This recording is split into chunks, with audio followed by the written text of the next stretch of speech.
वीकेंडला ग्रॉसरी आणि व्हेजिटेबल्स आणायला वेळच मिळाला नाही. हॅलो नमस्ते, मी दिव्यानी अमरावतीकर अबुधाबीमध्ये राहते. तर आज सर्व सामान ऑनलाईनच ऑर्डर करावा लागला.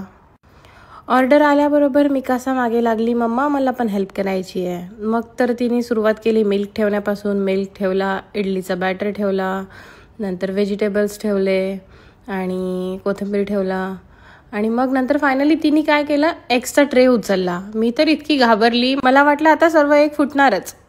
मग हळूच तिच्याकडून मी तो ट्रे घेतला. मग नंतर मी सर्व अरेंज केलं आणि बाकी व्हेजिटेबल्स वगैरे पण ठेवले, फ्रूट्स पण ठेवलेत. आमच्याकडे बनाना ना डझनाप्रमाणे मिळत नाही, KG प्रमाणे मिळतो. पर KG 7 दिराम 8 दिराम असं काहीतरी असतं. आणि खूप वेगळ्या वेगळ्या प्रकारचे बनाना आहेत. म्हणजे जसं फिलिपिन्सचा एक वेगळा बनाना येतो, इंडियामध्येच 2-3 प्रकारचे बनाना येतात. एक केरला साईडचा असतो आणि एक स्मॉल इलायची बनाना पण येतो. अशा प्रकारे मग आमची झोपायची वेळ झाली आणि स्वीटची खूप क्रेविंग झाली. मी आणि मिकासाने मग दुबई चॉकलेट खाल्ला. आजसाठी इतकंच. उद्या पुन्हा भेटू. Bye bye, good night.